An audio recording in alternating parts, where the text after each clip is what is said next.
Hi everyone, I'm Russ Cohen and I grew up outside of Boston, and when I was a sophomore in high school back in the 1970s, I took a mini course called Edible Botany that the high school biology department offered. We learned about 24 species of edible wild plants that grew around the high school, and then we made a communal meal from the plants we learned about in the course. And that was the spark that ignited this lifelong passion I have in this subject. And since then I do programs all over New England and Eastern New York State, and I love to connect to the landscape through my taste buds wherever I am in New England. So I'm happy to say edible wild plants are frequently encountered throughout our landscapes, but if there's one particular place I'd suggest that you might want to start foraging, and that's at organic farms. So why is that? Reason number one is the obvious one: they're not slathering everything with chemicals. Reason number two is the way they manage weeds at organic farms. They do it strategically, and so if you time it right, you can often find huge amount of weeds at organic farms. The third reason is the wonderful stuff that's in the living organic soil that makes the organic grown fruits and vegetables so nutritious to eat. That good stuff is getting to the weeds too. So weed you gather in an organic farm is going to be better than, let's say, a weed growing in a crack in a sidewalk. And then the fourth reason is the edges of organic farms often have great fruit trees, nut trees, berry bushes, stuff like that. So my advice is form a symbiotic relationship with your local organic farmer, because they have the weeds, you want the weeds, potentially it's a great partnership. But don't just go there and start foraging. You need to talk to the staff first, make sure they're okay with it, and they usually are. And actually, to speak more broadly, if you are going to forage, whatever you do, I think it's a great idea if you have the opportunity to seek out the landowner, land manager, and ask permission to forage.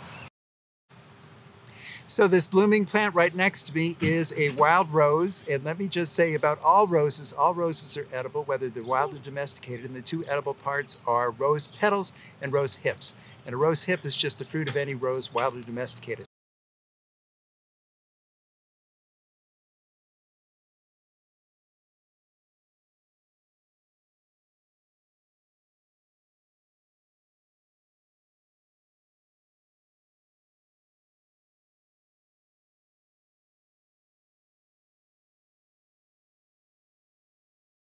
The next plant I'd like to talk to you about is a very cosmopolitan plant, grows all over the world, very common farm and garden weed. It has several common names. One is wild spinach, which is accurate because it is a wild cousin of spinach. It's also called white goosefoot, which is a translation of the botanical name Chenopodium album. But the most distinctive name is lamb's quarter, so that's the name I like to use in this plant. So this is all it right here.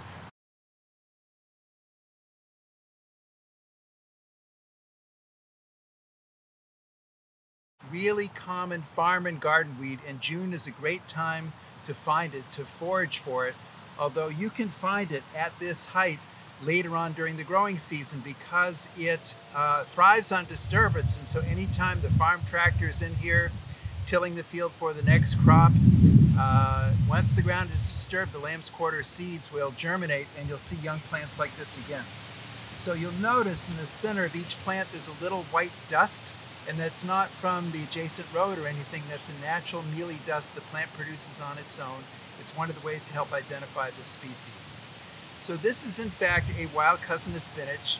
You can use it exactly like spinach. So you can eat it raw, leave straight into your mouth. Has a nice mild flavor. So you can put it into salads. You can cook with it. You do not need to boil it first because it's very mild. So a really good way to use it is in the dish spanakopita, the Greek spinach pie with the phyllo dough and the feta cheese. You just substitute the lamb's quarters for the spinach in that recipe. It works great. So look for this plant in farmed areas, which can include your own backyard. If you've got a vegetable garden, it's very likely that you'll have lamb's quarters as a weed there. And if I didn't say before, it has more vitamins than spinach. And it's much easier to grow than spinach because Mother Nature does all the growing. You don't have to sow the seed or anything.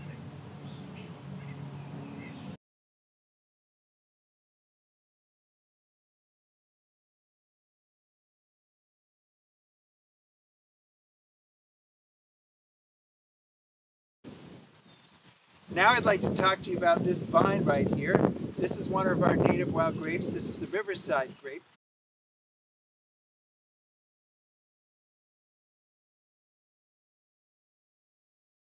Vitis riparia is the botanical name. And the other most common grape you're likely to find in eastern Mass is the fox grape. Vitis labrusca.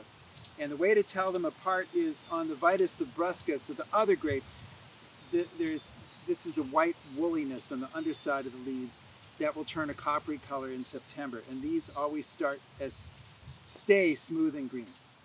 So this produces grapes, and if you look carefully on the plant, like right here, you can see what are the flower buds that will be the grape flowers that in turn will produce the grapes.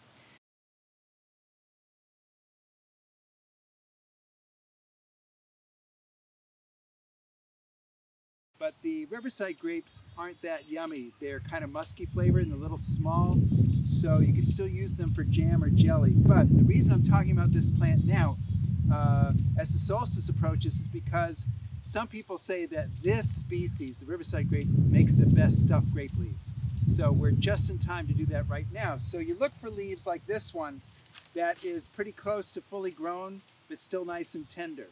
And so I'll just snap the stems off like that, and I'll gather up a bunch of these leaves and then just blanch them, drop them in boiling water for just 20 seconds to soften them up so they won't tear when you stuff them. Then you put the stuffing in the center of the leaf, and then you fold up the sides like that, and then you roll it up like that, and then you put it in your Pyrex baking dish, your bamboo steamer, or wherever you're cooking them, and you cook it until it's done. And it's really good, and you know, I'm hoping that very soon, if not already, we'll be able to have company over for supper again, and this will be one of the things you could serve to them, and I think your friends will be really impressed when they find out that they're wild grape leaves that you picked and stuffed yourself. The next plant I'd like to talk to you about is a pretty common weed at organic farms. It's this one sprawling along the ground. It's called the common mallow.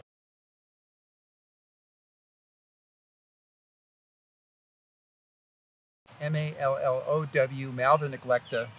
And if you look carefully at the flower, you'll see, and it's sort of shut in for the late afternoon, but if this is open, you'd see that it has a very distinctive pistil in the center there, and you'll see a resemblance to flowers in the hibiscus genus, which is also in the same botanical family as the mallow is.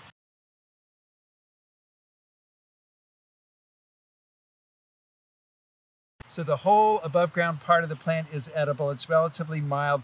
I find the leaves to be a little bit too coarse to enjoy as a raw vegetable, but you can certainly cook it as a mild flavor. So, and by the way, this plant is related to marshmallow, which is actually a European species, but you ever wondered why that confection has such a weird name? It used to be made from a plant called the marshmallow. And I have a recipe that I have yet to try that makes marshmallows from this exact species. So that would be a fun thing for some of you to try. And the other fun part to eat on this plant is this little guy right here. This is the seed pod, and this is called a cheese because it looks like a little miniature green cheese wheel. And this can also be eaten raw, put right into salads, or it is very similar to okra, which is also in this botanical family. So if you use it in like a soup or a stew, it will add body to that meal that you're making.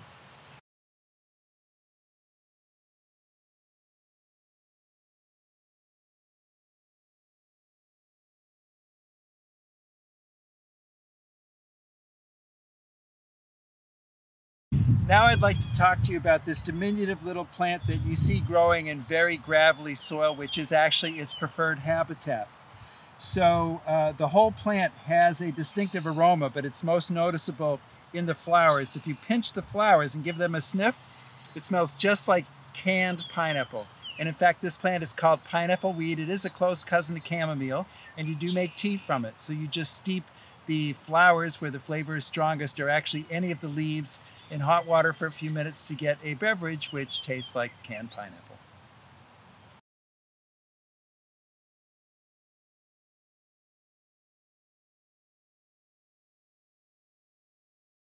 Here's a close-up of the pineapple weed flowers, and if you look at them, you'll see they have no petals. They just have the center part. So if you can imagine a daisy flower with just the yellow center and no white ray petals, that's basically what's going on here. So pineapple weed is actually related to daisies, but it has the pineapple flavor.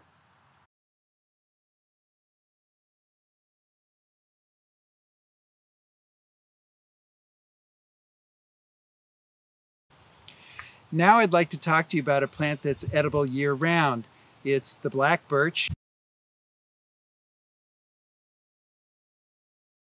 Yellow birch is edible the exact same way. So this is what I call one of the scratch and sniff species. So you get out your knife or even your fingernail and just scrape off part of the bark and sniff it, and you get a very familiar smell. The smell is oil of wintergreen, and it's in the inner bark of this tree. And it's there year-round, so anytime you can find this tree, you can enjoy that smell. So it's a fun thing to chew on if you're walking in the woods or you're camping. You can use a birch twig as a natural breath freshener, or you can make a tea from this plant. And it's very easy, so you just take the twigs and you peel them to expose that flavoring, and you put the peelings and the peeled twigs in a jar full of water and just stuff them in there and let it sit around for an hour, and then you get a beautiful wintergreen flavored drink. It tastes like drinking wintergreen flavored Lifesaver. And by the way, the chemical name for oil of wintergreen is methyl salicylate, and it is related to salicylic acid, which is the active ingredient in aspirin. So oil of wintergreen does have a pain-killing effect. So if you're hiking in the woods and you twisted your ankle, you could find a black or yellow birch twig to chew on. At the very least, it would distract you from the pain in your ankle.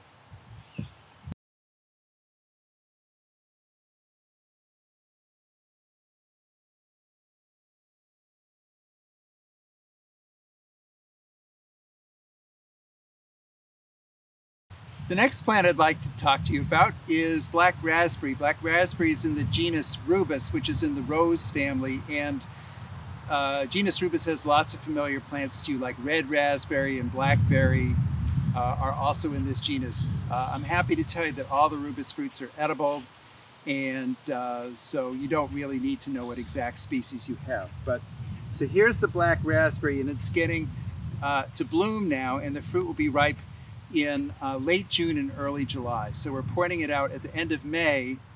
But this is an important skill to develop if you want to get serious about foraging, and that is to be able to recognize plants when they're out of season, remember where they are, and then go back and get them when they're in season. So this is one thing to look for. These black raspberry flowers aren't that showy, so that doesn't stand up very well. But if you're an astute observer in the environment, you could pick these out. But this is the thing I encourage people to look for. This is the cane on the plant that, especially during the off-season, has this very strong purple color to it. So we could be here in February walking our dogs, cross-country skiing, and if we see the purple-colored thorny canes, that's when we know it's black raspberry. And if you want to get serious about foraging, you develop a skill where you have a notebook, a part of your brain devoted to recording the locations of plants that are out of season, then go back and get them when they're in season. So when you see these purple thorny canes, remember black raspberry, and then go back June and early July to look for the fruit.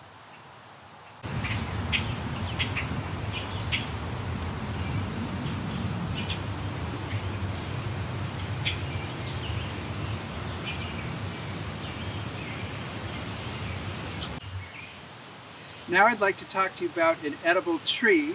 This is the American basswood, Tilia americana.